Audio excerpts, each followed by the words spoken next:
Admiral Sarah Chen stood at the massive window of the UES Retribution, watching the stars bend and twist as her fleet dropped out of hyperspace. Before them stretched the Zephyrian home system, its blue-green world spinning peacefully around their yellow sun. Peaceful for now. Admiral, all ships report ready for combat operations, Commander Torres announced from behind her. Sarah nodded but did not turn around. She could see the reflection of her own face in the reinforced glass. 3 months ago, that face had belonged to a different woman. A woman who believed in diplomacy. A woman who thought the galaxy operated on reason and justice. A woman whose daughter was still alive. The bridge crew worked quietly around her. They all knew what this moment meant. Humanity had tried talking. They had tried following the rules. They had tried being the good neighbors the Galactic Council claimed to want. None of it had mattered. "Ma'am, incoming transmission from the Zephyrian Defense Force," the communications officer reported. "Put it through." The holographic display flickered to life, showing a tall, blue-skinned Zephyrian admiral. His gills fluttered nervously as he spoke. "Human vessels, you are entering Zephyrian space without authorization. Please state your intentions." Sarah finally turned from the window. The bridge crew could see the cold determination in her eyes. 3 months of grief had hardened into something far more dangerous. "Admiral Kethazun, this is Admiral Sarah Chen of the United Earth Space Force. We are here to collect what is owed to us." The Zephyrian's large dark eyes widened. "Admiral Chen, surely we can discuss this through proper diplomatic channels. The Galactic Council has protocols for—" "The Galactic Council," Sarah interrupted, her voice cutting through the transmission like a blade, "decided our protocols 3 months ago." The memory hit her like it always did. Sharp, painful, unavoidable. The New Horizon had been humanity's pride. A massive colony ship carrying 50,000 volunteers to establish humanity's 4th extrasolar colony, families, scientists, engineers, children who had never seen Earth but dreamed of building something new among the stars. Sarah's daughter Emma had been among them, 22 years old, fresh out of the Colonial Engineering Academy, excited to help build humanity's future. She had sent her mother a video message just days before they reached their destination. "Mom, you should see this place. The surveys were right. It's perfect. Blue skies, clean water, and enough room for millions of people. I can't wait for you to visit when your tour is up." That was the last message Sarah ever received from her daughter. The Galactic Council had called it the Containment Protocol. Humanity, they declared, was expanding too quickly, too aggressively. The newer species needed to understand their place in the galactic order. The New Horizon was ordered to turn back. Captain Morrison of the New Horizon had tried to explain. They had filed all the proper paperwork. The system they were heading to was unclaimed, empty. They weren't taking anything from anyone. The Council's response had been swift and final. If humanity would not respect the established order, then humanity would face the consequences. 3 Council warships had surrounded the New Horizon. 50,000 civilians, families, children. The Council representatives had given them 1 hour to surrender and return to human space. Captain Morrison had refused. The colonists had followed all the rules. They had done nothing wrong. He would not be intimidated by threats. So the Council ships had opened fire. No warning shots. No attempt to disable. They had simply erased the New Horizon and everyone aboard it. 50,000 human lives snuffed out in an instant to make a point about galactic hierarchy. When news reached Earth, President Santos had immediately demanded an emergency council session. She had brought evidence, legal documents, testimony from survivors who had been left behind. She had asked for justice, for compensation, for an explanation of how this could have happened. The Council's response had been delivered by the ethereal speaker Vashtai, the ancient being who served as the Council's voice. The younger species must learn their place. Humanity has shown concerning aggressive tendencies. The containment protocol remains in effect. This matter is closed. Sarah remembered watching the broadcast. She remembered the moment her faith in galactic civilization died. It wasn't just the murder of 50,000 innocents. It was the casual dismissal. The complete lack of concern, as if human lives simply didn't matter. President Santos had tried again. Earth's ambassadors had filed formal protests. They had demanded hearings, investigations, anything that might lead to justice. The Council had ignored them all. Know your place, had been the final message from the ethereal speaker. Accept what has been decided. That was 3 months ago. 3 months of Earth's leadership debating responses. 3 months of the human public demanding action. 3 months of Sarah Chen staring at her daughter's final message and planning what came next. Admiral Chen, the Zephyrian's voice brought her back to the present. Please, we can arrange a meeting with council representatives. There are procedures for addressing grievances. Sarah smiled, but there was no warmth in it. Admiral Kethzun, we tried procedures. We tried grievances. We tried following your rules. Do you know what that got us? She gestured to her tactical officer, who activated another holographic display. Images filled the air between the two flagships. Security footage from the New Horizons' final moments. Families holding each other as the council ships approached. Children looking out viewports with wonder that turned to terror. Captain Morrison's final defiant transmission before the weapons fired. This is what your procedures got us, Sarah continued. 50,000 dead. My daughter among them. The council called it necessary. Called it a lesson. Called it maintaining order. The Zephyrian Admiral's gills fluttered faster. Admiral, surely we can find a peaceful solution. The Zephyrian Republic had nothing to do with the containment protocol. We are a peaceful people. You sat in the council chambers when they decided our fate, Sarah replied. You voted with them. You enforced their blockade of human space. You are all complicit. Around her, the bridge crew prepared for what they all knew was coming. Weapon systems powered up. Targeting computers locked onto Zephyrian defense platforms. The massive human fleet spread into attack formation. Admiral Chen, please reconsider. The council will negotiate now. They understand that mistakes were made. Sarah's laugh was bitter. Negotiate? Now they want to negotiate. 3 months ago, when we begged them to listen, there was no room for negotiation. When 50,000 humans died, there was no discussion to be had. When we asked for justice, we were told to know our place. She leaned forward, her eyes burning with cold fire. Well, Admiral Kethzun, we know our place now, and we're here to show the galaxy exactly what that place is. The transmission cut out. Around the bridge, status lights turned from yellow to red. Weapons charged. Engines powered up. The entire human fleet prepared to show the galaxy that the time for talking was over. Sarah looked back out at the Zephyrian worlds. Beautiful blue-green spheres that had existed in peace for centuries.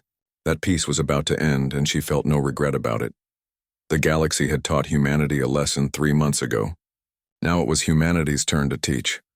All ships, she announced over the fleet communication system. Commence Operation Reckoning. Show them what happens when you murder our children and tell us to know our place. The human fleet moved forward, and the galaxy would never be the same.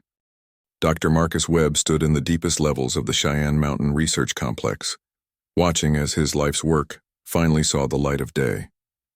Around him, technicians and engineers rushed to prepare weapons that had been theoretical just months ago. The galaxy thought it knew what human technology could do. The galaxy was wrong. Dr. Webb, the president, is on line 1, his assistant called out. Marcus picked up the secure communicator. Madam President, Marcus, I need to know. Are you absolutely certain these weapons will work as designed? Marcus looked at the massive assembly bay, where the first production models of Project Prometheus were being loaded onto military transports. Sleek, dark cylinders that didn't look like much. The galaxy's weapons were flashy, all energy beams and plasma bursts. Human weapons looked boring by comparison. That was intentional. Madam President, I guarantee they will exceed expectations. The Galactic Council made a critical error in judgment. They think our technology is primitive because we still use kinetic weapons and chemical propulsion. They've never seen what human engineering can do when we're not holding back. 3 months ago, the revelation that the Galactic Council saw humanity as technologically inferior had been almost insulting. Their energy shields could stop plasma bolts and particle beams. Their faster-than-light drives were elegant and efficient. Their computers could process information at incredible speeds. What they had never encountered was human ingenuity applied to violence. Sir, called out Lieutenant Sarah Kim from the testing bay. The Singularity warhead is ready for final calibration. Marcus walked over to where a team of physicists were making final adjustments to humanity's newest creation. The device was no larger than a briefcase, but it contained enough destructive power to collapse a small moon. The beauty of it, Marcus explained to the president over the communicator, is that it doesn't work like anything they've ever seen. Their shields stop energy. These create localized gravitational anomalies. Their armor can deflect plasma. These weapons tear apart space itself. The idea had come from Earth's theoretical physics community. For decades, humans had been experimenting with artificial gravity generation and spatial manipulation. When the New Horizon was destroyed, those experiments suddenly became weapons research. And the quantum disruption fields? President Santos asked, even better. The Zephyrians use quantum-entangled communication networks. The Vorthari store data in quantum matrices. The Krillians use quantum tunneling for their FTL drives. One disruption pulse will crash their entire technological infrastructure. Marcus watched as another team loaded quantum disruptors onto a transport ship. The devices looked like simple metal boxes, but they could render an entire star system's technology useless within minutes. The irony wasn't lost on him. The Galactic Council had spent centuries refining their technology to be more efficient, more elegant, more sophisticated. They had created beautiful, complex systems that worked perfectly under normal conditions. Humans had spent centuries learning to break things. Across the facility, Captain Elena Vasquez was briefing her stealth reconnaissance team on what they had discovered during 3 months of covert observation. The intelligence they had gathered was almost too good to believe. The Krillian Empire maintains exactly 47 major military installations, she reported to the assembled strike team leaders. Their warrior culture prevents them from using automated defenses. Every weapon system requires a Krillian operator. They consider it honorable. The strike team leaders exchanged glances. In human military doctrine, that wasn't honorable. It was stupid. The ethereal collective relies entirely on energy-based defenses. No physical armor, no kinetic barriers. They've never needed them because no one in the galaxy uses kinetic weapons anymore. What about their fleet strengths? Asked Commander Rodriguez. That's the interesting part. The Zephyrian Defense Force has 3,000 vessels. Sounds impressive until you realize they're spread across 200 star systems. They've never had to concentrate their forces, because galactic warfare involves formal challenges and single-system conflicts. Captain Vasquez activated a holographic display showing Galactic Council fleet positions. Red dots scattered across hundreds of systems with no central reserve and no rapid response capability. They fight wars like duels, she continued. Honor combat between equal forces in predetermined locations. The idea of simultaneous attacks across multiple systems is foreign to them. In the weapons testing bay, the first live fire test of human quantum disruptors was about to begin. The target was a captured Vorthari data core, their most advanced computer system. According to Galactic Council technology assessments, it was centuries ahead of anything humans had built. Initiating quantum disruption field, announced the test coordinator. The device activated with barely a whisper. No dramatic light show, no impressive energy discharge. Just a brief hum and then silence. The Vorthari data core went completely dead. Not damaged. Not overloaded. Simply erased from existence at the quantum level. My God, whispered one of the technicians. It's gone. The entire quantum matrix just stopped existing. Dr. Webb nodded with satisfaction. The Vorthari spent 800 years developing that technology. We just made it obsolete in 3 months. Meanwhile, in Earth's orbital shipyards, Admiral Harrison was overseeing the final preparations of humanity's real fleet.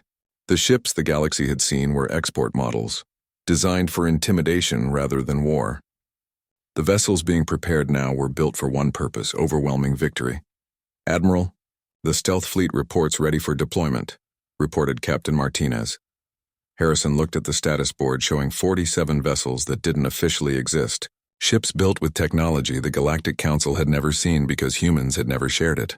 Vessels that could appear anywhere in the galaxy without warning. And the industrial ships? Converted and armed. 300 mining ships now carry enough firepower to level continents. The galaxy sees them as civilian vessels. That had been President Santos's masterstroke. For 50 years, human industrial ships had been working throughout Council space, mining asteroids, building space stations, maintaining trade routes.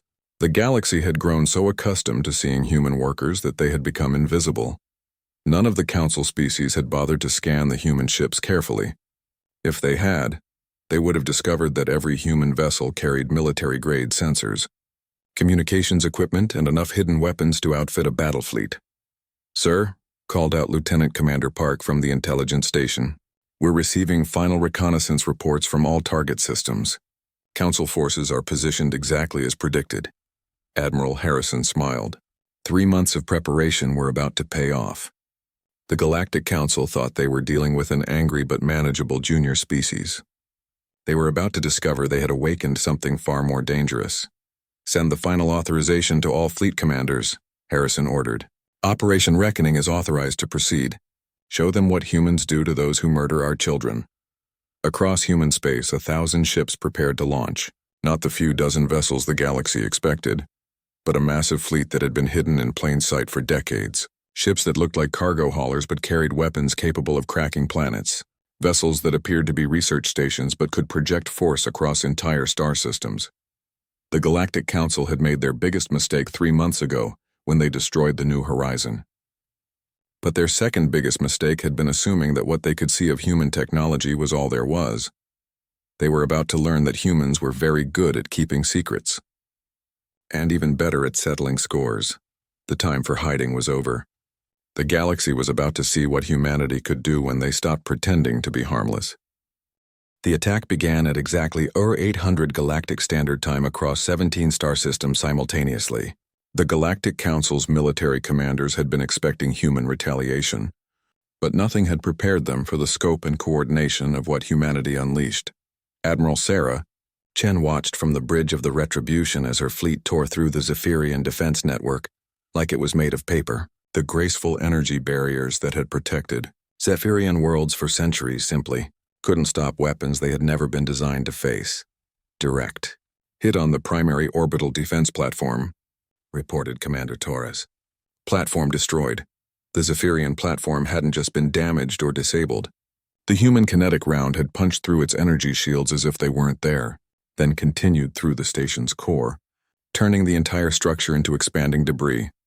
Admiral Keth Zun is requesting emergency communication, the communications officer announced. Sarah nodded. Put him through.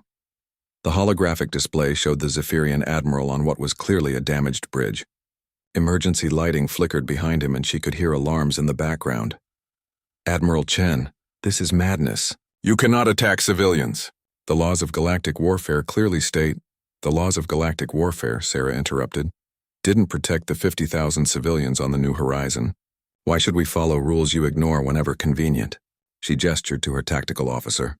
Show him the Zephyrian Third Fleet.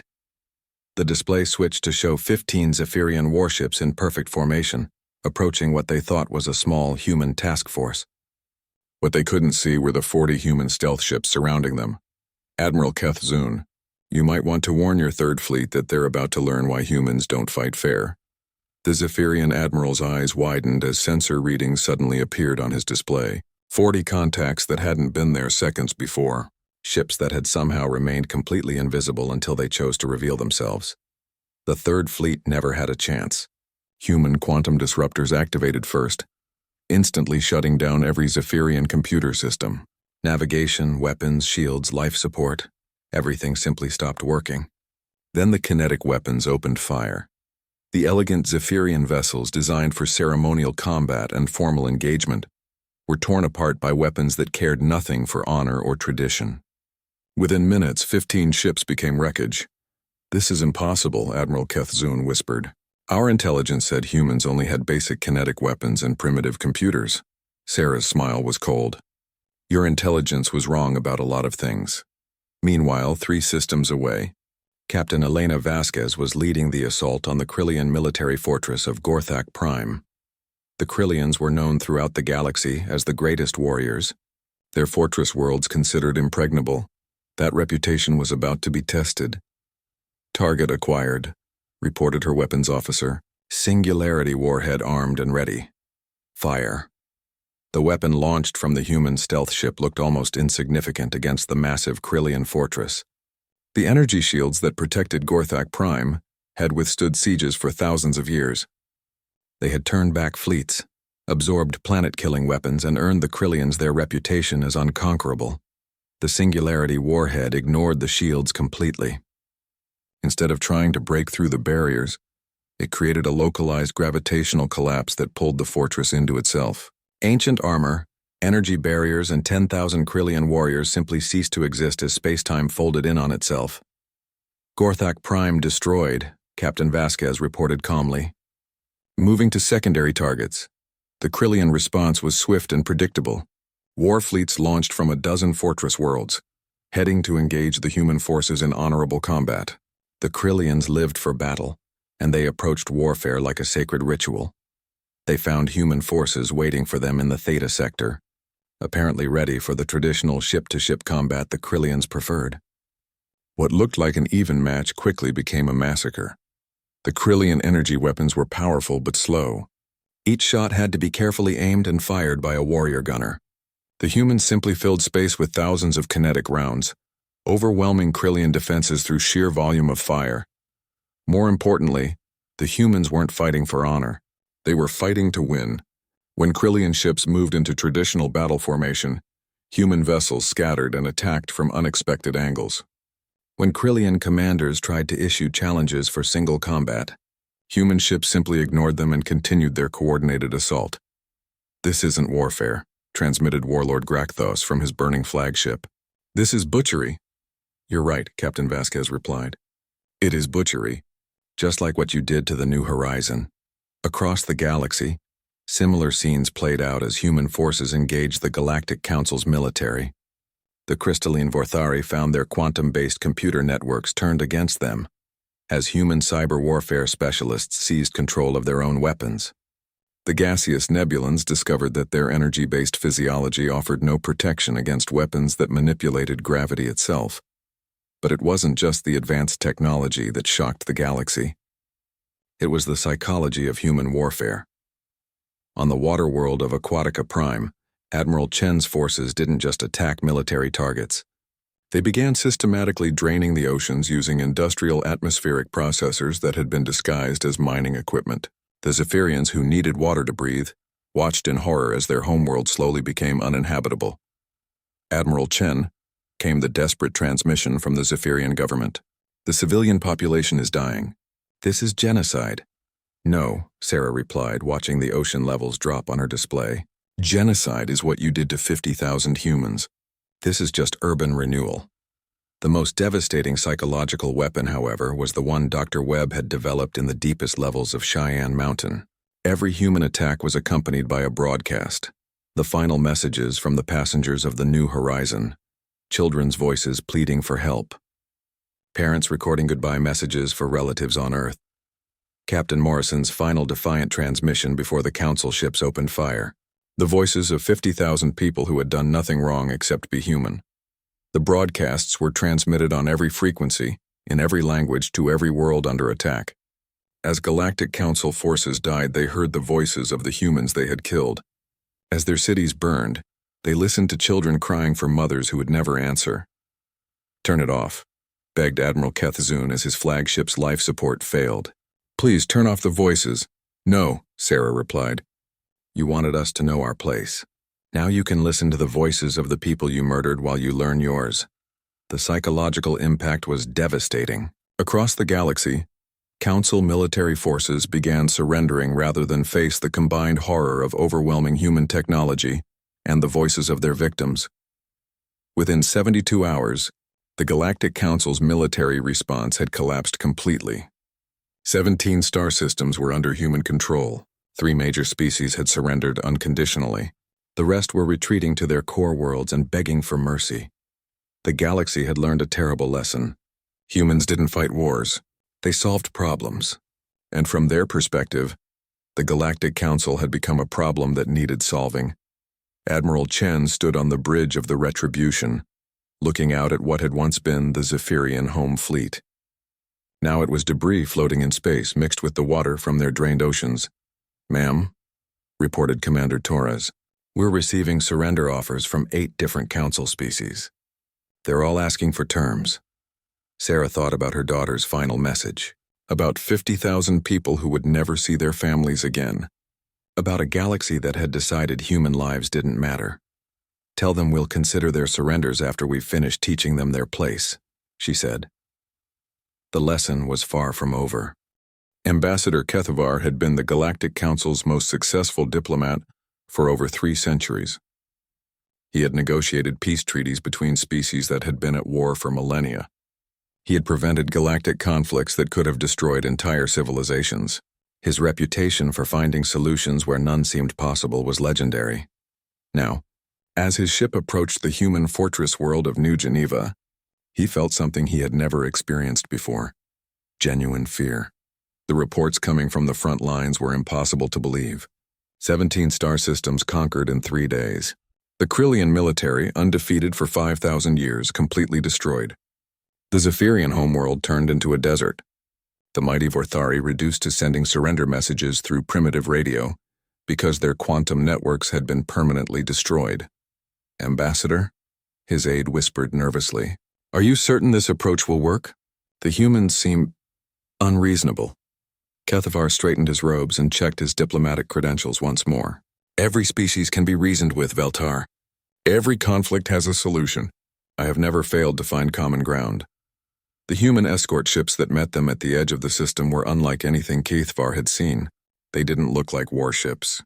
They looked like industrial equipment repurposed for violence. Ugly, functional, and terrifyingly effective. "Ambassador Kethavar," came the transmission from the lead escort. "You are cleared to proceed to New Geneva. You will be met by President Santos." As they approached the planet, Kethavar studied the intelligence reports one more time. Maria Santos had been the human leader who had tried diplomacy after the New Horizon incident. She had followed every proper procedure, filed every correct form, made every reasonable request. The Council had ignored her, completely.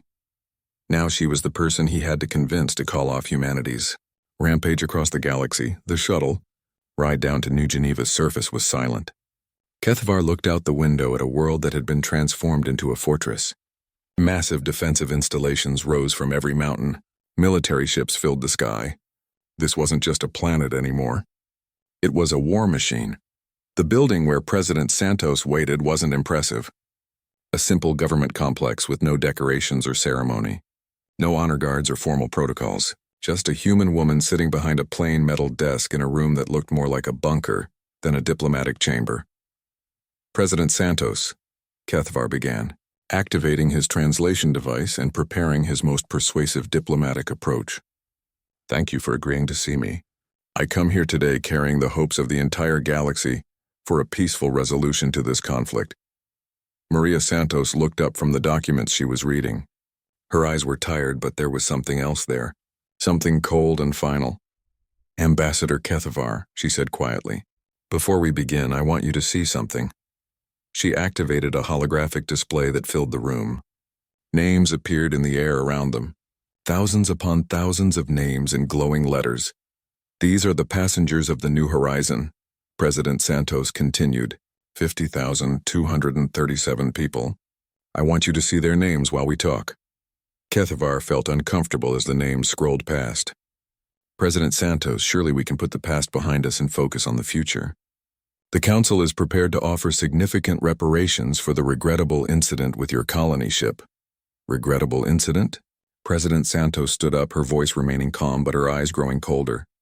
"Is that what you're calling the murder of 50,000 civilians?" "The containment protocol was implemented for the greater good of galactic stability," Kethavar explained, falling back on diplomatic language. "Sometimes difficult decisions must be made for the benefit of all species." President Santos walked to another display and activated it. Video footage began playing. Security cameras from inside the New Horizon during its final moments. Families holding each other. Children looking out windows with wonder turning to terror. People recording final messages for loved ones they would never see again. "Ambassador, I want you to watch this while you explain to me about difficult decisions." Kethavar tried to look away, but President Santos continued. "This is the Martinez family. Carlos was an engineer. His wife Elena was a teacher. Their daughter Sophia was 8 years old.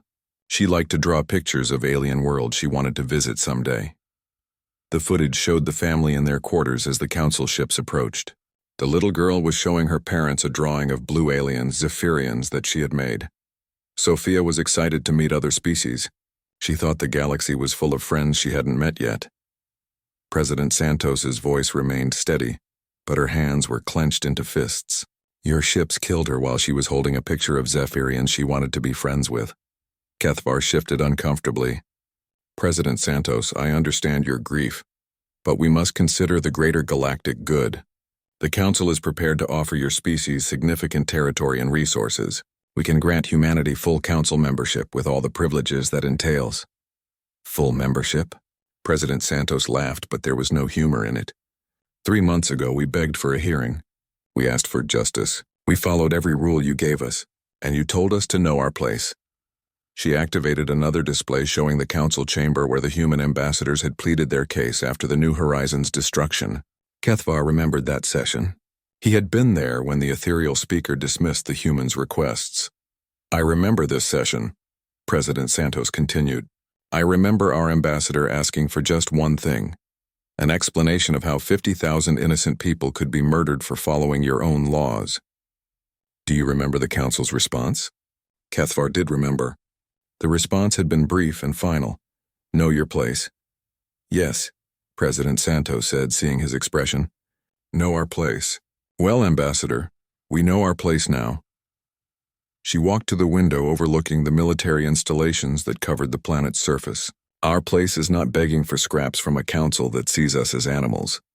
Our place is not following rules written by species that murder our children when it's convenient. Our place is making sure that what happened to the New Horizon never happens again. Kethvar felt the conversation slipping away from him. In 3 centuries of diplomacy, he had never encountered anyone completely immune to negotiation. President Santos, surely you don't intend to fight the entire galaxy. The resources required, the loss of life. The loss of life? President Santos turned back to him, and for the first time, her composure cracked slightly. The loss of life happened 3 months ago when your council decided human lives were expendable. Everything that's happening now is just the consequence of that decision. She activated one more display, this one showing the current military situation. Red zones marked human-controlled territory. Yellow zones showed areas under attack. Green zones, council territory still intact, were shrinking by the hour. Ambassador, you came here to offer us membership in a council that tried to exterminate us. You're offering us territory from a galaxy that belongs to us now. You're trying to negotiate from a position of strength you no longer possess. Kethvar stared at the display. In 3 days, humanity had taken control of nearly a quarter of council space. This is impossible. The mathematics don't work. You don't have enough ships, enough soldiers. You're right, President Santos agreed. We don't have enough ships. That's why we're not fighting a ship war. We're fighting a human war. She pointed to reports flooding in from across the galaxy. Human industrial crews that had been working in council space for decades were simultaneously sabotaging critical infrastructure.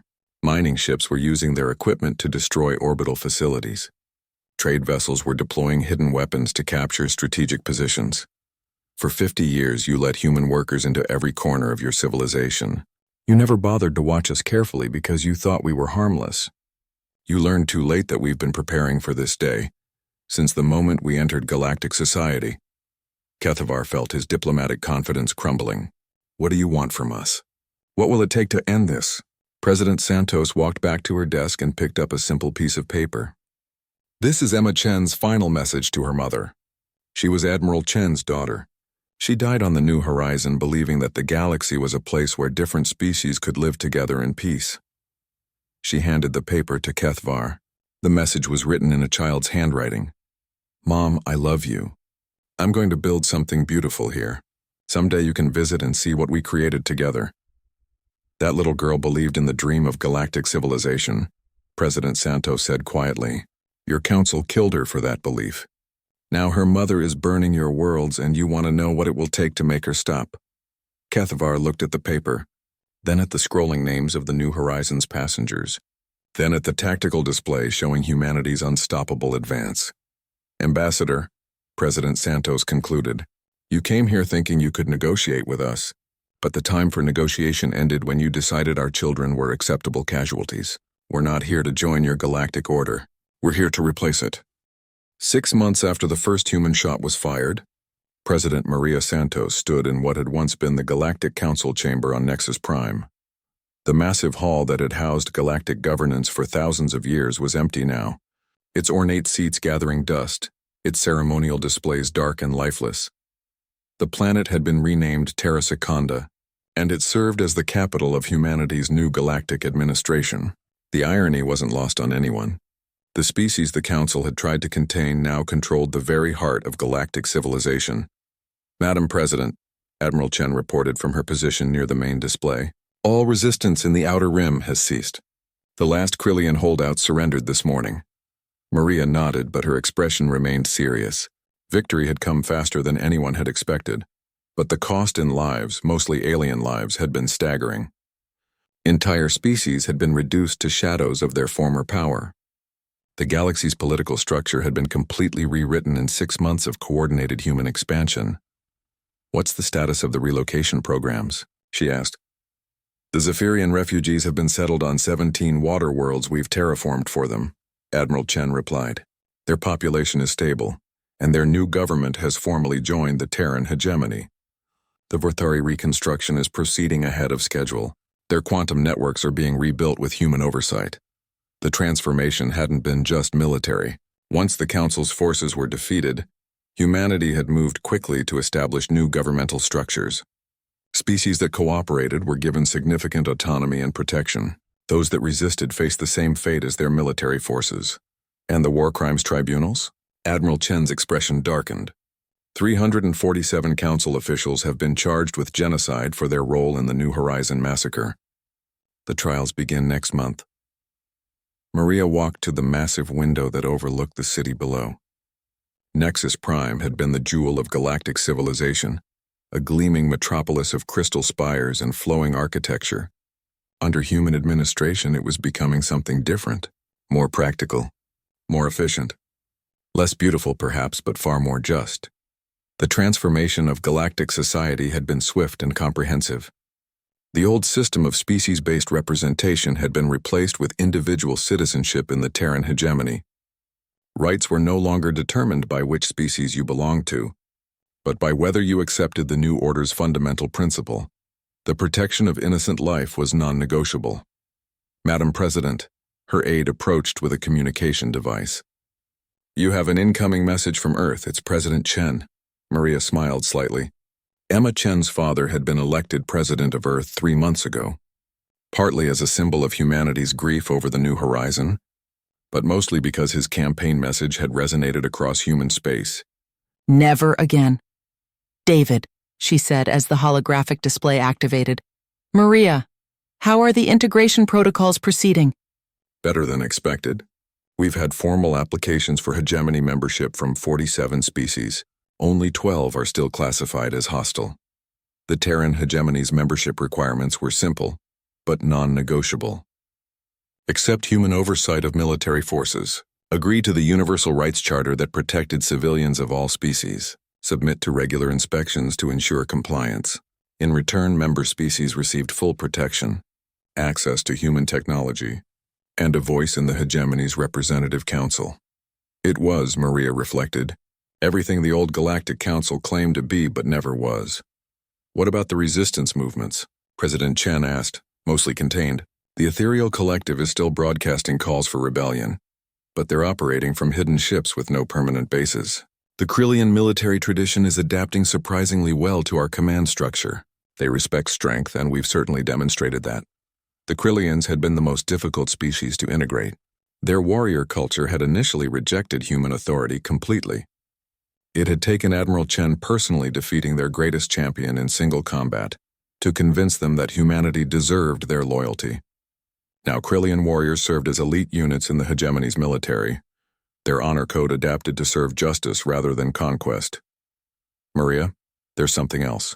The Senate wants to discuss the New Dawn project." Maria nodded. She had been expecting this conversation. The New Dawn was humanity's most ambitious project since the war began. A massive colony ship, 10 times larger than the New Horizon, designed to carry human settlers to the galaxy's unexplored regions. But unlike the New Horizon, the New Dawn would be escorted by a fleet capable of reducing solar systems to debris. "The Senate is concerned about the message it sends," President Chen continued. "Some members think we should focus on consolidating what we've conquered rather than expanding further. David, the message is exactly what we want to send. The galaxy tried to contain us once. We're making it clear that will never happen again." Maria walked to another display showing the current state of galactic civilization. Green zones marked hegemony territory, nearly 60% of known space. Yellow zones were neutral systems that had agreed to non-interference pacts. Red zones were the few remaining holdouts that still refused to acknowledge the new reality. The old council made a mistake when they destroyed the New Horizon, Maria continued. They thought they were teaching us our limits. Instead, they taught us that there are no limits when our survival is at stake. The New Dawn represented more than just human expansion. It was a symbol that the age of human deference was permanently over. The galaxy had spent millennia believing that newer species should defer to older, more established civilizations. Humanity had proven that advancement meant nothing if it wasn't backed by the will to use it. Madam President, Admiral Chen interrupted. We're receiving a priority transmission from the Outer Rim. It's Admiral Harrison aboard the Vigilant. The display switched to show Admiral Harrison on the bridge of one of humanity's most powerful warships. Behind him, stars streaked past as the ship traveled at speeds that would have been impossible under Council technology. Madam President, we've made contact with a previously unknown species in the Andromeda approach. They call themselves the Dominion, and they've been monitoring galactic communications. They're requesting a formal meeting to discuss territorial arrangements. Maria exchanged glances with Admiral Chen. The transformation of the galaxy had attracted attention from civilizations beyond Council space. Some were seeking alliance. Others were preparing for war. What's their technological assessment, Admiral? Advanced but not beyond our capabilities. More importantly, they seem to understand what happened here. Their initial communications were very respectful. That was the new reality. Word of humanity's 6-month conquest had spread beyond the galaxy's borders. Alien civilizations that had never heard of humans 6 months ago were now studying human military doctrine and diplomatic protocols. Grant the meeting, Maria decided, but make sure they understand the terms. The Terran hegemony doesn't negotiate from a position of weakness. As the transmission ended, Maria returned to the window overlooking what had once been the Council's capital. In the distance, she could see construction crews building the memorial to the New Horizons passengers. 50,000 names would be carved in stone, a permanent reminder of the price of underestimating human resolve.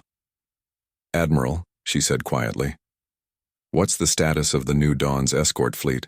200 vessels, Madam President. Enough firepower to sterilize any system that threatens the ship. And the colonists? 60,000 volunteers. Families, scientists, engineers. People who want to build something new among the stars. Admiral Chen paused. Just like the New Horizon, Maria nodded. The New Dawn would carry the same hope that the New Horizon had represented. But this time that hope would be protected by the most powerful military force the galaxy had ever seen. Admiral, I want you to personally command the escort fleet. Admiral Chen looked surprised. Madam President, are you certain? The hegemony still needs experienced commanders for ongoing operations. Sarah, your daughter believed in building something beautiful among the stars. The New Dawn is going to fulfill that dream. I can't think of anyone better to make sure it succeeds. As the sun set over Terra Secunda, Maria Santos stood in the chamber where the Galactic Council had once decided humanity's fate. The Council was gone, its members dead, imprisoned, or serving the new order they had tried to prevent. The galaxy had learned its lesson. Humanity's children would never again die for the convenience of others. The age of human containment was over. The age of human expansion had just begun. Outside the window, the New Dawn sat in orbital dock, preparing for its journey to unexplored stars. This time, when humanity reached for the future, they would do so with the knowledge that anyone who tried to stop them would face the consequences. The galaxy had taught humanity to know their place. Now humanity was teaching the galaxy what that place truly was. Wherever they chose to go, with whatever force was necessary to get there, the stars were no longer a destination. They were an inheritance.